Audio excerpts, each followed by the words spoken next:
I'm Karen Stastny. This is my husband, Tony. This June, we will be married 36 years.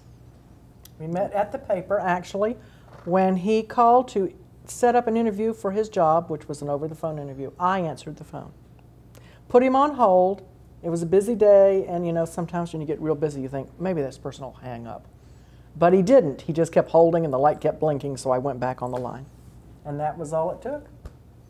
He came here, and that was it. It was a little more than that. My phone rings one day. It's a sports editor in Savannah, within Marcus Holland. He said, I saw your resume. I like your work. I want you to come to work for me. I'm like, do I interview? He says, well, this is your interview. I said, oh, that sounds good to me. So he said, but I need you on such and such a date. And I started doing the math.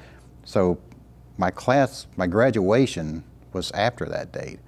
But I'm thinking, you know, cap and gown, unemployment.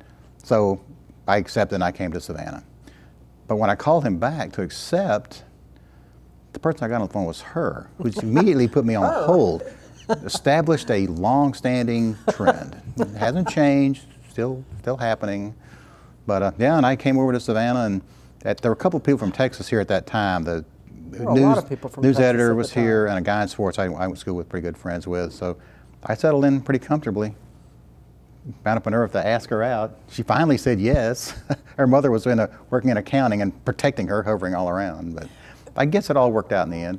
She hated my car. That broke my heart. He had this car that had a squeak in it that was so loud people would turn around and look at us as we came down the street. I used to slide down so people couldn't see my face. 66 Mustang, 289 4-speed, great car, except the passenger side window wouldn't roll up. And that's what bothered her. It wasn't this rattle. It's that it rained and she got wet. I can't understand it. And I pointed out to him that I was getting wet one day, and he looks at me and says, oh yeah, well the window doesn't work. It does. It didn't. It's a good thing I went out with him again.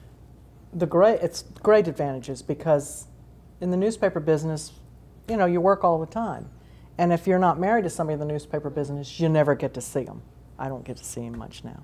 But at least this way, I could see him when he came into work. He would come in early sometimes and we could have lunch, and he'd walk me to my car every afternoon so we could talk about anything, the kids or anything we needed to discuss. And you know, to me, that was a great advantage. I got to see him every day. There are times now where I might go for days and the only thing I see is the top of his head from under the covers when I get up in the morning. Yeah.